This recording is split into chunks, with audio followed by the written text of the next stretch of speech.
नगरिया जाना है मुझको मथुरा नगरिया कृष्ण सह ना सकेगा दुराई पिया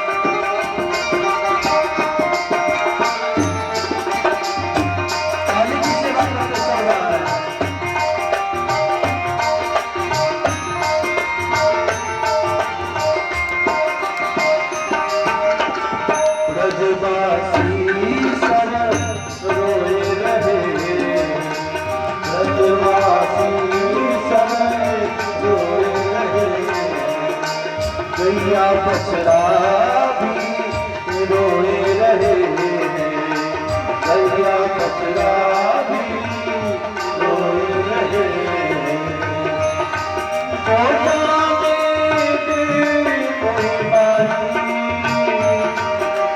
गैया याद ना करे देता है घर से बिताई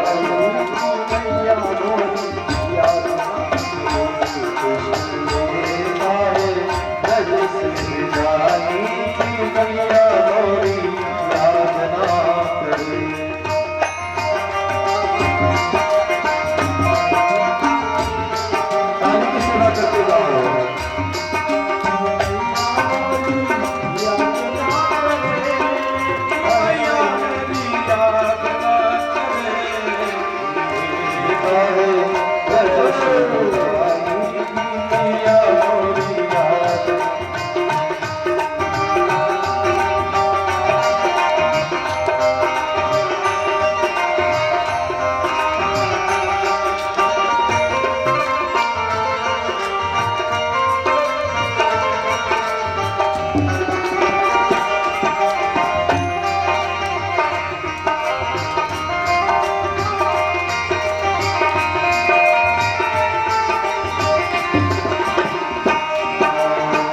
रथ को पकड़ के राधा जी रोई रथ को पकड़ राधा जी रोई सखिया के रसता रोई सखिया के रसता रोई आज बेटी है गोपी दुहाई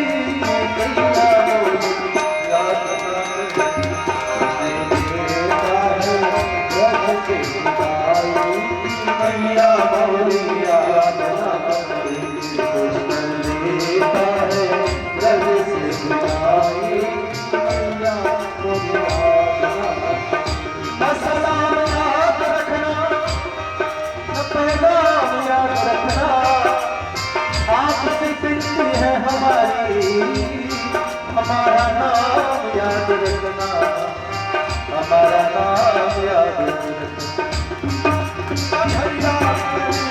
याद ना करे याद ना करे मैया याद ना करे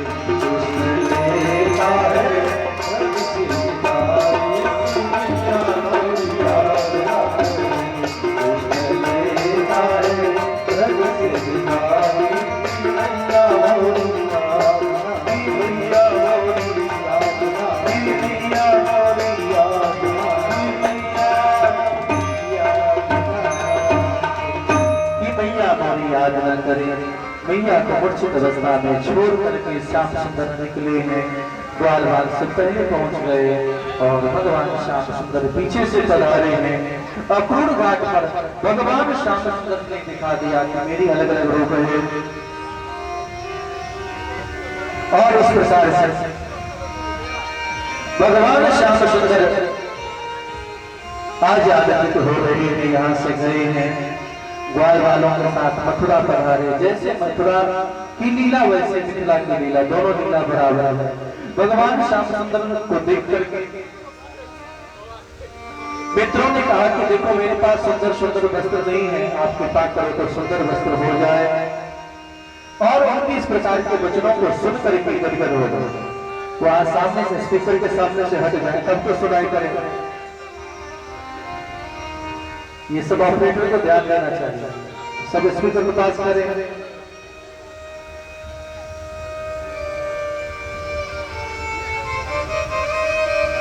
तो भगवान श्याम सुंदर यहां से जब गए तो ग्वाल वालों ने कहा लोग सुन भी तो नहीं रहे।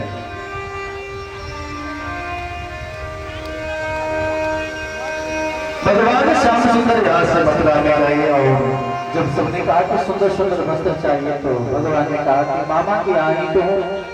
और देवी को सामने देखा है, देवी से वस्त्र मांगा, देवी ने वस्त्र देने से मना किया तो थप्पड़ लगाया और सारा वस्त्र वहां से छीन लिया और सबके सब पहन लिया।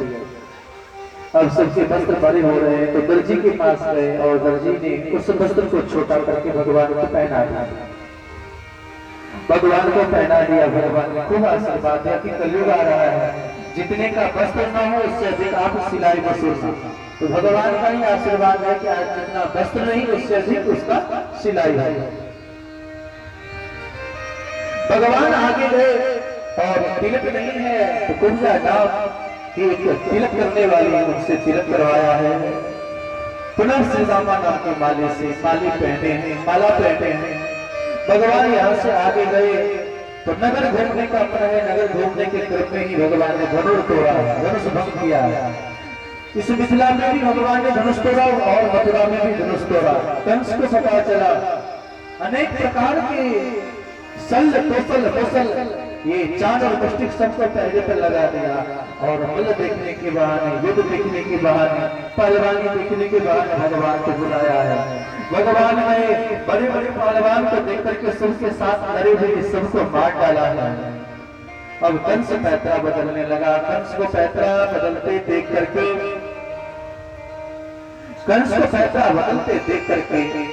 आज भगवान श्याम सुंदर यहाँ से चल करके सीधे 27 हाथ ऊपर सिंहासन पर गए और देखते हुए कंस की केस पकड़ के नीचे धक्का दिया, क्योंकि देवकी महारानी की केस पकड़ा था। कंस ने आज भगवान ने ऊपर से नीचे पटका और कंस के प्राण पखेरु उड़ गए। बोले कंस मर्दन भगवान श्याम सुंदर की जयकार होने लगी।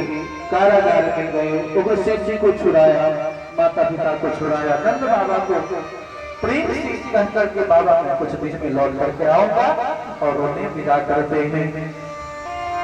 नारद जी सब आकर के सूचना देते हैं नंद बाबा को कि आपके बेटा ने पशुपति जी के संतान है और यहाँ कारागार से छूट करके श्याम सुंदर गए अपने देश अपने सुरसेन क्षेत्र में गए और वहां जाकर के भगवान का यज्ञोपवीत संस्कार होता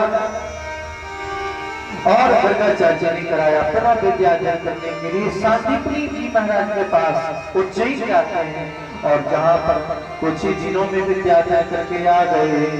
गुरुगृह पढ़न गयो यदुराई, अल्पकाल विद्या समाई। सब प्रकार अल्पकाल में इस सब विद्या को ग्रहण करके दक्षिणा देकर के लौट करके आए। जब कंस की पत्नी अस्ति प्राप्ति ने बार-बार कहा कि मेरे पति को मार डाला, यही मगध की बेटी ने कंस की पत्नी, और बार-बार आक्रमण करने पर भगवान सबको मार डालते हैं और जरासंध को छोड़ देते। इस प्रकार भगवान श्याम सुंदर को उदास देख करके जल्दी ने जब पूछा आप उदास क्यों हैं, क्या ब्रजमंडल की याद आ रही है? भगवान ने कहा हाँ, और उद्धव जी को ब्रजमंडल में भेजते हैं और उद्धव जी को भेज करके प्रेम का संदेशा फैलाते हैं और वहां से गोपियों के प्रेम को देख करके गदगद हो गए।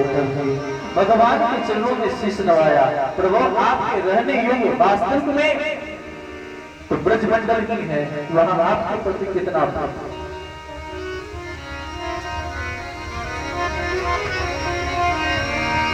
आज भगवान गदगद हो गए हैं वहां से, यही तो मैं चाहता था कि आप साक्षर हैं, विद्वान हैं, लेकिन सरसता आ जाए तो आनंद होगा। आज गदगद हो गए। भगवान श्याम सुंदर घर जरासंध को बार बार पराजित करते थे। अंत में जरासंध ने ब्राह्मणों को अनुष्ठान पर बिठा दिया, अगर इस बार नहीं जीत पाए तो मैं तुम सबका वध कर दूंगा। ऐसा ही हुआ और भगवान ने इस जगह को छोड़ने का मन बना लिया। सीधे द्वारका समुद्र के बीच में एक नगरी को निर्माण करने का आदेश दिया, जिसका नाम है द्वारका। द्वारकापुरी का निर्माण किया, सभी परिकरों को वहां स्थापित किया। जैसे जरासंध की सेना पधारी है, मथुरा द्वार खोल करके भागने लगे। भगवान का एक नाम और बना, इसका नाम है रणछोड़। बोलिए श्री रणछोड़ भगवान की। तो द्वारकाधीश का जो दर्शन करने जाएंगे वहां भगवान का नाम ही है रणछोड़ भगवान। द्वारका रणछोड़ भगवान का दर्शन करते हैं। भगवान रणछोड़, जब किसी की कल्याण की बात हो तो अगर हारना भी पड़े तो हार जाना, यह प्रेम है, भक्ति है। भगवान भागे हैं, भागते भागते गए, कान पीछा किया, भगवान भागते गए, प्रवर्षक पर्वत पर गए, वहां मुचकुंद जी सोए थे, चादर ओढ़ा के भगवान छिप गए। और जैसे ही उन्होंने कहा आज श्याम सुंदर, तो छिप गए। लेकिन मुचकुंद जी को देख करके चरण प्रहार किया, मुचकुंद जी जगे, जगते ही कालीवन भस्म हो गया। भगवान श्याम सुंदर सामने है। मुचकुंद जी ने प्रार्थना किया, प्रभु मैं आपके चरण कमल में बंधन कर रहा हूँ, इस प्रकार बंधन कर रहे हैं, बड़ा आनंद आया है। भगवान ने कहा सोने से काम नहीं चलेगा, आप जाकर के अवतार ले। वही मुचकुंद जी महाराज इस कलयुग में नरसिंह मेहता बन करके अवतार लिए, जिससे गुजरात में जो पाखंड का बोलबाला था वो खत्म हो गया और भक्ति की बोलबाला बढ़ गई। नरसिंह मेहता के कारण ये जो नरसिंह मेहता की मायरा सुनते हैं, नानी माई की मायरा वही है कि भगवान पल पल में उनकी रक्षा कैसे करते हैं, उसकी कथा है। भगवान यहाँ से सीधे द्वारका में पधारे। बोलिए श्री द्वारकाधीश भगवान की, श्री द्वारकाधीश भगवान की। भगवान श्याम सुंदर उस ढंग से आनंदित हो रहे हैं और आनंदित होकर के बड़ा गदगद है। द्वारका में बलराम जी का विवाह संपन्न होता है। खूब दान दक्षिणा उन्हें मिला है और दान दक्षिणा मिलने पर गदगद हो गए हैं। और पुनः भगवान कृष्ण शाही एक विवाह संपन्न होता है राक्षस बुद्धि से। परीक्षित जी महाराज ने कह दिया, महाराज राक्षस बुद्धि से भगवान का विवाह हुआ। भगवान तो भगवान है, लेकिन कैसे हुआ मुझे श्रवण कराया। सुन करके गदगद हो गए और कथा सुनाया है कि कुंदिनपुर नाम का द्वारका के बगल में एक नगरी है। उस नगरी में भीष्मक नाम के एक राजा रहते थे। उनके 4 पुत्र और 1 पुत्री। पुत्री का नाम रुक्मिणी। और रुक्मिणी महारानी जब भगवान की चर्चा सुनती है तो अपने मन ही मन से भगवान को वरण करता है। और भगवान को वरण कर लेने के कारण अब इनका मन भगवान के प्रति ही है। लेकिन इनके जो भाई हैं यानी रुक्मी ने अपनी बहन का विवाह शिशुपाल के साथ निश्चित कर दिया। अब शिशुपाल के साथ निश्चित कर दिया, मन दुखी हो गया, क्या करें। एक ब्राह्मण को बुलाकर के प्रेम पत्र लिखती है। ये 7 श्लोक में प्रेम पत्र है। जिस किसी को लव लेटर नहीं लिखना आता हो पढ़ लेना भागवत से। भागवत में लव लेटर भी कैसे प्रेम करना चाहिए उसका भाव वहां पर है। और भगवान को कहते प्रभु आप मुझे स्वीकार करें, अगर आप मुझे स्वीकार नहीं करेंगे तो मैं मृत्यु को प्राप्त हो जाऊंगा। कुमारी कन्या को जरूर यह पढ़ना चाहिए, जिससे भगवान कृपा करते हैं और जल्दी विवाह संपन्न हो जाता है। और भगवान के चरण कमल में प्रार्थना कर रही है। यह पत्र लेकर के ब्राह्मण द्वारका पहुंचा है। भगवान के हाथ में दिया कि कल बराती का आगमन हो चुका है, महाराज अभी जल्दी जाकर के आप हरण करके ले आओ, तब तो विवाह संपन्न होगी, नहीं तो आपके साथ विवाह नहीं होगी और रुक्मिणी महारानी अपने प्राण को त्याग देंगी। भगवान ने सुना और बिना कुछ सोचे समझे ऐसे जो समर्पित है भगवान तत्काल तैयार होकर के द्वारका पधारा। द्वारका पधार रही है, यह भगवान पधार है और उधर रुक्मिणी महारानी गौरी पूजन करने के लिए जा रही है। सब विधि बता चुकी हैं कि हम कहाँ मिलेंगे और मन ही मन भगवान के लिए गा रही हैं, हे नाथ